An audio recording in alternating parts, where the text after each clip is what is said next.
Assalamualaikum warahmatullahi wabarakatuh.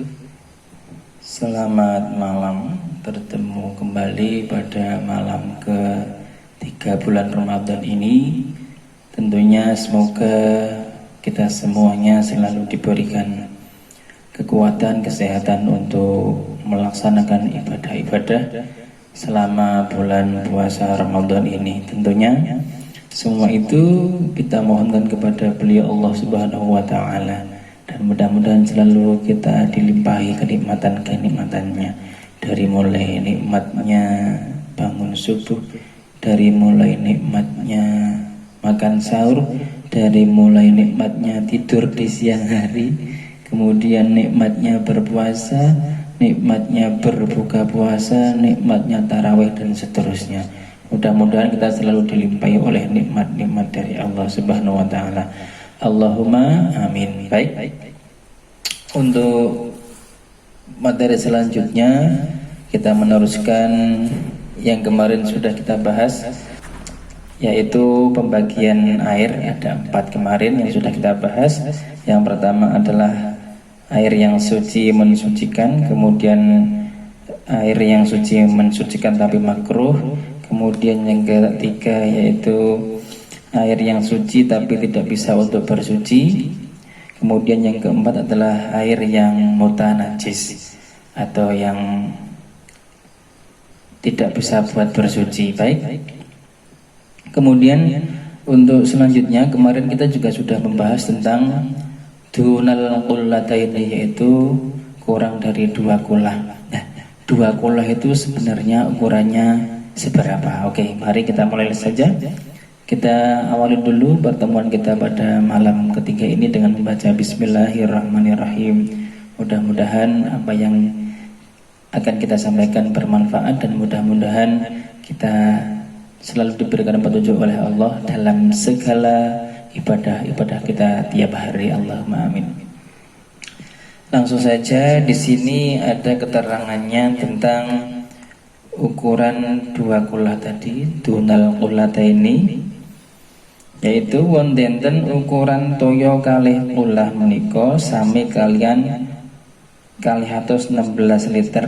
Jadi sama ukurannya dengan 216 liter air. Nah, itu sama dengan dunal qullataini. Utawi sangang blek minyak tanah langkung kalih protigan, atau 9 wadah minyak. Kalau dulu minyak minyak tanah maupun minyak goreng kan dulu pakai wadah, namanya dari black itu namanya itu, tapi sekarang sudah jarang sekali. Nah, itu kalau ada seperti itu ukurannya adalah 9 wadah tersebut atau 9 black tersebut. Kemudian kalau ukuran tempat air tersebut itu kira-kira kurang lebih 60 cm, 60 cm panjang, 60 cm lebar, 60 cm tinggi. Nah, itu baru dinamakan dunal qullataini.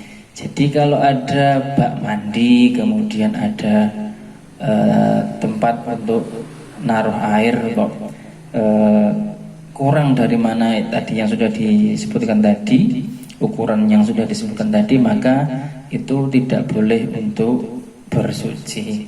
Nah, padahal kita sering sekali melihat di kamar mandi hotel, kamar mandi sekolahan, kamar mandi dan sebagainya. Bahkan di kamar mandi pribadi sendiri itu kadang bak airnya itu kadang kecil, bahkan ada yang memakai ember yang kecil sekali itu, ada juga yang memakai ember agak besar. Cuman begini, nanti ketika kita lah memakai bak ember umpamanya, dan ukurannya tidak seperti tadi 60 cm, 60 cm, 60 cm, 60 cm, maka itu tidak memasuki tidak masuk syarat bahwasanya air yang di dalamnya itu adalah air yang suci dan mensucikan.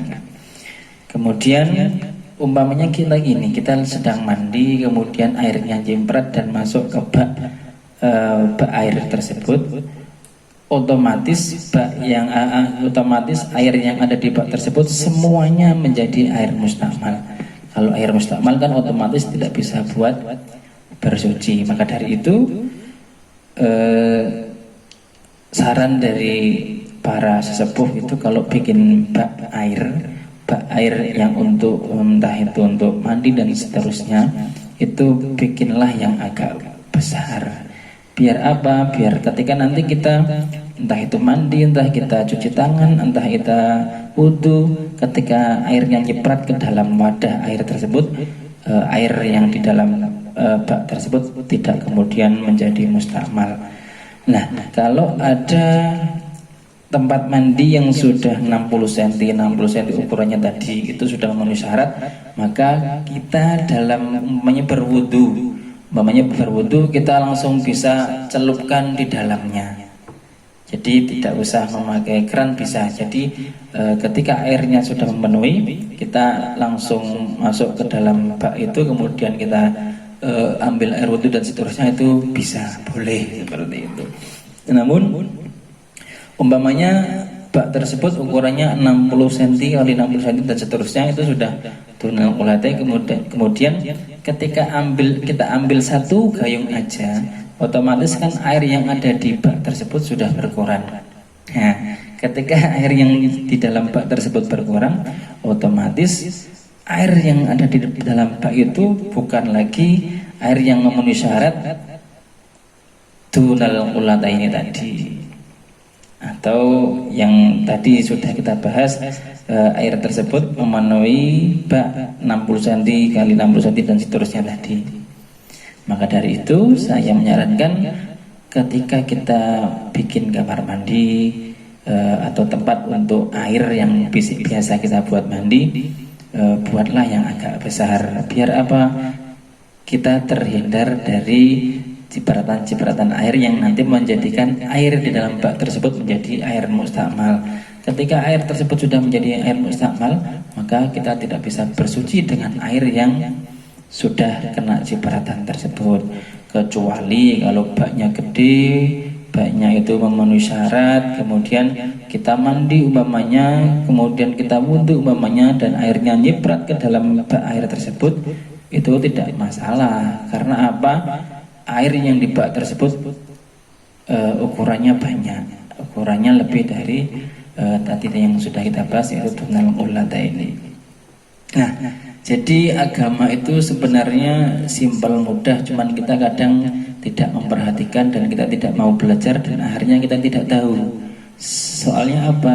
Kita sering melihat dimanapun tempatnya, ketika ada kamar mandi itu ya baknya kecil, kadang malah cuma pakai ember itu, kadang malah pakai ember yang apa namanya, yang untuk mencuci pakaian itu, yang bulat agak besar itu. Nah, itu rawan sekali untuk kecipratan air.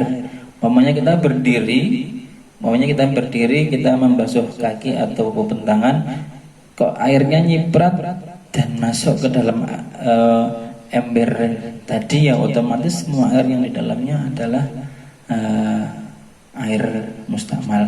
Dan ketika itu kejatuhan air dari cipratan yang dari tubuh kita, dan itu ternyata cipratannya itu adalah najis, ketika masuk ke ember tadi, maka seluruh air yang ada di ember tadi menjadi najis. Karena apa? Tidak memenuhi syarat dunal qulatai ini. Jadi itu monggo para jamaah YouTubiah yang mungkin sedang merencanakan untuk membuat kamar mandi, kita sarankan untuk bak airnya yang besar seperti itu. Biar apa? Biar kita berhati-hati ketika nanti ada cipratan-cipratan air, bisa aman gitu. Ketika nanti kok itu yang bak kecil-kecil tadi kok tetap digunakan, ya nggak masalah sih, asalkan kita bisa menjaga agar air-air yang buat basuh kita, buat dan seterusnya itu tidak nyiprat masuk ke dalam bak yang kecil tadi.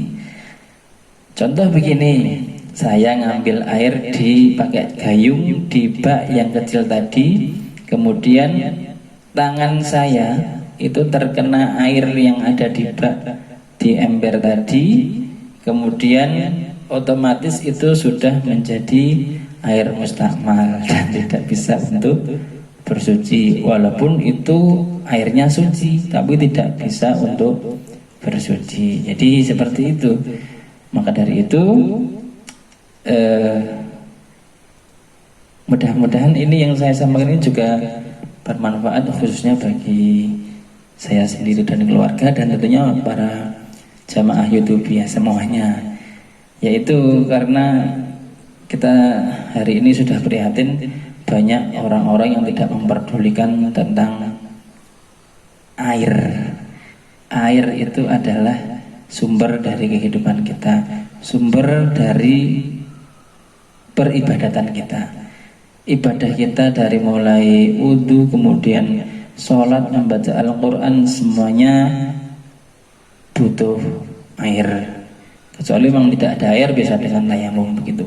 Tapi air sangat-sangatlah pentinglah. Ketika itu tidak dipelajari, ketika itu tidak dimengerti, kemudian kita semua beralasan, saya kan tidak tahu. Kalau tidak tahu itu kan nggak ada hukumnya.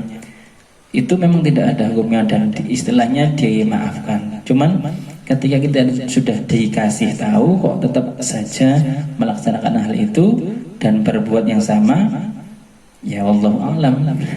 Yang paling penting adalah bagaimana kita berhati-hati untuk menjaga air tersebut tetap suci dan bisa untuk bersuci. Demikian untuk malam ketiga ini, mudah-mudahan bermanfaat. Mari kita akhiri dengan membaca tahmid. Alhamdulillahirabbil alamin. Sekali lagi semoga semua amal ibadah kita, puasa kita, sholat kita, sujud kita, tarawih kita, tahajud kita, membaca Quran kita, semuanya diterima oleh Allah Subhanahu wa taala. Kita lanjutkan besok malam. Wal afu minkum. Wallahul muwaffiq ila aqwamit thoriq. Wassalamualaikum warahmatullahi wabarakatuh.